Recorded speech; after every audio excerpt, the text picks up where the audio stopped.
السلام علیکم ورحمۃ اللہ وبرکاتہ۔ الحمد للہ رب العالمین والصلاة والسلام علی سید الانبیاء وخاتم المرسلین وعلی آلہ وصحبہ ومن تبعہ اجمعین، اما بعد فاعوذ باللہ السمیع العلیم من الشیطان الرجیم، بسم اللہ الرحمن الرحیم۔ ثم لآتینہم من بین ایدیہم ومن خلفہم وعن ایمانہم وعن شمائلہم ولا تجد اکثرہم شاکرین۔ قال اخرج منها مذءوما مدحورا لأملأن منك وممن تبعك منهم أجمعين لأملأن جہنم منك وممن تبعك منهم أجمعين۔ وقال النبي صلى الله عليه وسلم المؤمن يغار والله يغار وغيرة الله أن يأتي ما حرم الله أو كما قال النبي صلى الله عليه وسلم۔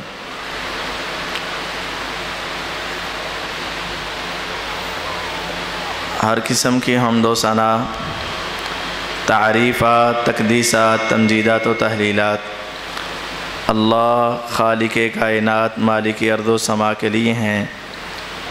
درود و سلام احمد مجتبی حضرت محمد الرسول اللہ صلی اللہ علیہ وسلم کی ذات بابرکات کے لیے خاص۔ مختصر حمد و صلات کے بعد معزز سامعین کرام، جب سے آدم علیہ السلام کی تخلیق ہوئی اسی وقت سے لے کر آج تک اور قیامت کے آنے تک انسان اور شیطان کی آپس میں ایک بہت بڑی دشمنی شروع ہوئی۔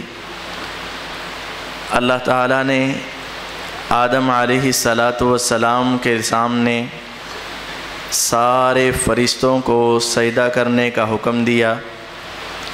ابلیس بھی ان کے ساتھ تھا، اس کو بھی حکم ملا۔ سب فرشتوں نے سجدہ کیا، ابلیس نے انکار کیا۔ میرے رب نے اس سے پوچھا، اس سے اپنی عقل کو، اپنی سائنس کو آگے رکھا۔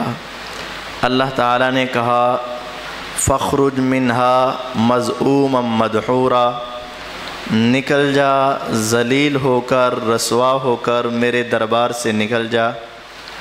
تو اس نے آگے سے اللہ تعالیٰ سے ایک مکالمہ کرتے ہوئے کہا تھا ثم لآتینہم من بین ایدیہم ومن خلفہم وعن ایمانہم وعن شمائلہم ولا تجد اکثرہم شاکرین۔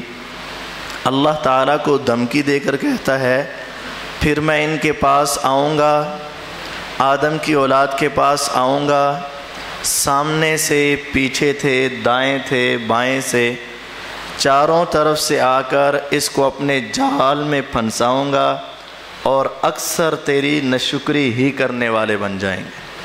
تو اللہ تعالیٰ کو غصہ آیا، فرمایا پھر تو اور تیری پیروی کرنے والے سارے جہنم کی آگ کا ایندھن بن جائیں گے۔ شیطان نے مسلمان کو گمراہ کرنے کے لیے ہر ممکن کوشش کرنی، وہ دائیں سے آئے، وہ بائیں سے آئے، وہ سامنے سے آئے، وہ پیچھے سے آئے، اور اس نے ہر ایک کو اس کے رنگ میں گمراہ کرنا ہے۔ اگر کوئی دیندار ہے تو دین کے رنگ میں، اور اگر کوئی دنیا دار ہے تو دنیا کے رنگ میں اس کو گمراہ کرتا ہے، اور وہ اپنے جال میں اس طرح پھنسا لیتا ہے کہ انسان کئی سال سے ایک کام کر رہا ہوتا ہے، اور جب اس کو روکا جاتا ہے تو وہ حیران ہو کر پوچھتا ہے کیا یہ بھی گناہ ہے، اور جب اس کو دوسرے کام سے روکا جاتا ہے تو وہ اور حیران ہوتا ہے کیا یہ بھی گناہ ہے، چونکہ وہ سارے کا سارا ہی گناہوں میں ڈوبا ہوتا ہے اور اس کو جس کام سے روکا جاتا ہے تو وہ ہر کام پر حیران ہو کے سوال کرتا ہے کیا یہ بھی گناہ ہے، حالانکہ شیطان نے اس کو سارے گناہوں میں جکڑ دیا ہوتا ہے۔ تو آئیے آج اس تھوڑے سے وقت میں چند ان گناہوں کا تذکرہ کرتے ہیں جن کو عام طور پر گناہ سمجھا ہی نہیں جاتا، نافرمانی سمجھی نہیں جاتی، بلکہ اپنی روٹین کا ایک کام سمجھا جاتا ہے اور اس کو اپنی زندگی کا ایک معمول اور حصہ بنا لیا جاتا ہے۔ حالانکہ پیغمبر علیہ السلام نے فرمایا تھا اللہ یغار والمؤمن یغار، میرے اللہ بڑے غیرت مند ہیں اور مومن کے اندر بھی غیرت ہوتی ہے۔ وغیرت اللہ ان یأتی ما حرم اللہ، اور اللہ کو غیرت سب سے زیادہ اس وقت آتی ہے جب یہ انسان اللہ کی حرام کردہ چیزوں کے قریب جاتا ہے تو میرے اللہ کی غیرت جوش میں آ جاتی۔ حرام کام کرنا اللہ تعالیٰ کی غیرت کو جوش دلانے کے مترادف ہے۔ اس وجہ سے نبی علیہ السلام بھی گناہوں سے بچتے بچاتے اور شیطان کے جال کو بیان فرماتے تھے۔ تو ہمارے ہاں سب سے پہلے جب انسان کے دن کا آغاز ہوتا ہے تو وہ شیطان نیک آدمی کو اپنے جال میں پھنساتا ہے۔ اور وہ کیسے؟ سب سے پہلے رات کو اس کو کہتا ہے الارم لگا لو، صبح تو نے تہجد کے وقت اٹھنا ہے۔ وہ کہتا ہے ٹھیک ہے، موبائل کو کھولا، الارم سیٹ کرنے لگا۔ اب کہتا ہے صلاۃ کی آواز، نماز کی آواز، قرآن کی آواز، نعت کی آواز، ان کی آواز ذرا آہستہ ہے، تیری نیند بڑی پکی ہے، ذرا ایسا الارم لگا جو بڑا تیز ہو اور وہ تمہیں بتاتا ہے کہ اس کے اندر یہ میوزک ہے، یہ میوزک ہے، یہ میوزک ہے، اس کو لگا کے دیکھ کتنا اونچا الارم ہے، تو بڑے دھیان سے اٹھ جائے گا۔ اور وہ اس کو سیٹ کر دیتا ہے۔ دن کا آغاز ہوتا ہے، اللہ کی رحمتوں کے نزول کا وقت ہوتا ہے اور اس کے موبائل پر سائرن اور موسیقی جلتی ہے اور وہ اللہ کو ناراض کرتی ہے۔ ذرا دیکھیے ہمارے ہاں یہ کتنا بڑا گناہ ہے اور اس کو گناہ نہیں سمجھا جاتا۔ ہر نیک آدمی اب اس گناہ کے اندر ملوث ہے کہ اپنے موبائل پر سائرن لگاتا ہے، الارم لگاتا ہے، موسیقی کی آواز لگاتا ہے، تہجد کا وقت ہے، رحمتوں کے نزول کا وقت ہے اور اس کے موبائل سے ایسی آواز نکل رہی ہے کہ جس کی وجہ سے اللہ ناراض ہو رہے ہیں اور اس کی وجہ سے عذاب کی وعیدیں سنائی جاتی ہیں، اس کی وجہ سے نفاق اگ آتا ہے، اس کی وجہ سے اللہ تعالیٰ بہت سخت سزا دینے کے لیے تیار ہو جاتے ہیں۔ اور شیطان نے ہمیں اس کام کے اندر ملوث کیا۔ بڑا بڑا نیک آدمی ہے، پہلی صف میں کھڑا ہے، نماز پڑھ رہا ہے، درمیان میں میسج آتے ہیں یا اس کو کال آتی ہے تو اس کا موبائل عجیب و غریب گانے کی شکل میں بولنا شروع کر دیتا ہے۔ انسان اس کی آواز سنتا ہے اور اس کے چہرے کو دیکھتا ہے تو حیران ہو کے رہ جاتا ہے۔ اتنا پیارا چہرہ، خوبصورت چہرہ، سنت والا چہرہ، پہلی صف کا نمازی ہے، برسوں کا نمازی ہے، لیکن اس کے موبائل میں جو بیل بج رہی ہے اور جو ٹون چل رہی ہے وہ کتنے بڑے جرم والی ہے، کتنے بڑے گناہ والی ہے۔ اور اگر آپ اس کو روک دیں گے تو وہ حیران ہو کے پوچھے گا قاری صاحب اس کا بھی گناہ ہوتا ہے؟ ہاں، یہ موسیقی جس کی آپ تفصیل پہلے سن چکے ہیں یہ بہت بڑا گناہ ہے اور اس کے اندر اکثریت ہماری ملوث نظر آتی ہے۔ اسی طرح ہوا، یہ نماز پڑھنے کے لیے چلا گیا، نماز پڑھ کے گھر میں آیا تو یہ اپنے گھر کے اندر سب سے پہلے قوالی لگا لیتا ہے اور قوالی یہ اس کو عبادت سمجھتا ہے، اس کو نیکی سمجھتا ہے، اس کو ثواب سمجھتا ہے، حالانکہ قوالی کے بول شرکیہ بول، کفریہ بول، اللہ کو ناراض کرنے والے بول۔ پیغمبر علیہ السلام نے فرمایا تھا ان العبد لا يتكلم بالكلمة من الشر ما يعلم مبلغها يكتب الله له سخطه الى يوم القيامة۔ بندہ اپنی زبان سے بولتے رہتے اچانک اس کی زبان سے اتنا گندا کلمہ نکلتا ہے کہ انسان انسان اس کی پرواہ نہیں کرتا، لیکن میرے اللہ اتنا ناراض ہوتے ہیں کہ قیامت تک کے لیے لکھ دیتے ہیں میں اس بندے پر ہمیشہ کے لیے ناراض ہو گیا ہوں۔ کس کی وجہ سے؟ صرف ایک کلمے کی وجہ سے۔ اور اس طرح کے ہزاروں کلمات قوالی کے اندر پائے جاتے ہیں۔ جو عقیدے کی خرابی، ایمان کی خرابی، علی دم دم کے اندر تقدیر بدلنے والے دا وچ لاہور دے ڈیرائے، اور اس طرح کی عجیب و غریب قوالیاں جس میں اللہ کی الوہیت، پیغمبر علیہ السلام کی رسالت، اللہ کی ساری قوت اور طاقت بزرگوں کے ہاتھ میں پکڑا کے اور قوالی گا کے ایک عجیب منظر پیدا کیا جاتا ہے۔ ہاتھ کے ساتھ تالیاں بجانا یہ بھی اسلام کا کام نہیں ہے، ڈھول کی تھاپ کے اوپر آواز نکالنا شریعت کا کام نہیں ہے، اور اس طرح کے گندے گندے بول بولنا شریعت کا کام نہیں ہے، اور ہاں یہ بہت بڑا گناہ ہے۔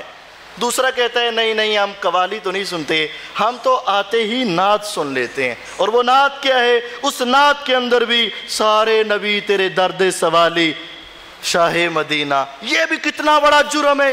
اللہ کی توحید کو ختم کرنے والا، شرک اور رسالت کے دھچیاں بخیر دینے والا، اور شرک کے پودے کو لگا دینے والا، اور عجیب و غریب نعتیں جن کے کلمات شرکیاں ہیں، یہ بھی بہت بڑا گناہ ہے۔ اور اس کے ساتھ اگر کلمات شرکیاں نہیں ہیں تو اس کے پیچھے دف بج رہا ہے، ساز بج رہا ہے، موسیقی بج رہی ہے، اور وہی مزہ جو اس کو گانے کے اندر آتا ہے وہی مزہ اس کو اس نعت کے اندر آ رہا ہے، اور وہ سمجھ رہا ہے وہ تو گناہ ہے اور یہ تو نیکی ہے نا، وہ تو گانا ہے اور یہ تو نعت ہے نا۔ کعبے کے رب کی قسم ہے، محمد الرسول اللہ صلی اللہ علیہ وسلم رستے سے سفر کر رہے ہیں، بازار ہے، مرد ہیں، عورتیں ہیں، بچے ہیں، بوڑھے ہیں، جوان ہیں، مسلمان اور کافر سارے لوگ موجود ہیں۔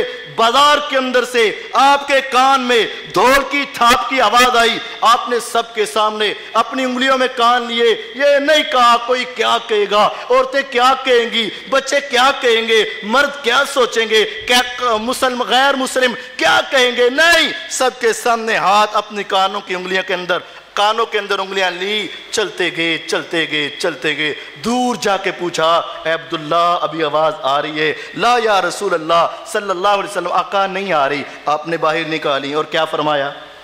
انما بعثت لکسر المعازف، میری زندگی کا ایک مقصد یہ ہے کہ میں موسیقی کے آلات کو توڑنے کے لیے آیا ہوں۔ لیکن آج یہ کتنا بڑا جرم ہے، وہی پیغمبر علیہ السلام کا نام، ان کی شان، ان کی عظمت کو بتا کر وہی کام ساتھ کرتے ہیں جس کو پیغمبر فرماتے ہیں میں توڑنے کے لیے آتا ہوں، کہتے ہیں آپ توڑنے کے لیے آئے، ہم بجانے کے لیے آئیں گے، آپ ختم کرنے کے لیے آئے، ہم لانے کے لیے آئیں گے۔ اور جب اس کو روکا جائے تو وہ حیران ہو کے پوچھتا ہے یہ بھی گناہ ہے؟ ہاں یہ بھی گناہ ہے، یہ بھی گناہ ہے، اور یہ بھی دل کے اندر منافقت کو پیدا کرتا ہے۔ اس کے بعد اس کو اپنی تیاری کی فکر ہوئی، دفتر میں جانا ہے تو یہ جلدی سے جاتا ہے بات کے اندر اور اپنے چہرے کو دیکھتا ہے، ذرا بال بڑے ہوئے ہیں اور اس کو کاٹنا شروع کر دیتا ہے، یہ گناہ ہے۔ اگر دوسرا ہے تو وہ اپنے ہی ہاتھ کے ساتھ اپنے چہرے کو صفائی کر دیتا ہے، صاف کر دیتا ہے۔ اور اگر اس کو کہو یار تم تو نمازی ہو، تم تو روزہ رکھنے والے ہو، اچھے بھلے انسان ہو، 5 وقت کے نمازی ہو، 30 روزے کے 30 روزے تم رکھتے ہو، اور تم نے عمرہ اور حج بھی کیا ہے، یہ کام کیا کرتے ہو؟ کہتے کر سب بس دعا کرو۔ اور وہ سمجھتے نہیں کہ کتنا بڑا جرم ہے۔ اللہ کے نبی صلی اللہ علیہ وسلم تشریف فرمائے، آنے والا ایک آیا، 2 آدمی آئے، دوسرے ملک کے باشندے ہیں، تاریخ دمشق میں یہ واقعہ موجود ہے۔ پیغمبر علیہ السلام نے چہرہ دیکھا، غصے کی وجہ سے اپنے چہرہ دوسری طرف کر لیا، وہ دوسری طرف آئے، ان کے چہرے کو دیکھا، اپنا چہرہ موڑ لیا، تیسری طرف سے آئے، 3 مرتبہ، دائیں سے آئے، بائیں سے آئے، دائیں سے آئے، 3 مرتبہ آئے، نبی کریم صلی اللہ علیہ وسلم نے اپنا چہرہ موڑ لیا، حیران ہو کے پوچھنے لگے، اے نبیوں میں رحمت کے لقب پانے والے، پیغمبر علیہ السلام کی رحمتوں کے، الفتوں کے، محبت کے، پیار کے چرچے کرنے والے، آج کہتے ہیں اے محمد صلی اللہ علیہ وسلم آپ کو کیا ہوا؟ آپ اپنی رحمت والی نظر ہماری طرف کیوں نہیں کرتے؟ آپ نے فرمایا مجھے یہ بتاؤ جو تم نے حلیہ بنایا ہے یہ اس کا تمہیں کس نے حکم دیا ہے؟ امرنا ربنا، ہمارے بادشاہ نے ہمیں یہ حکم دیا ہے، ہم داڑھی نہیں رکھیں گی۔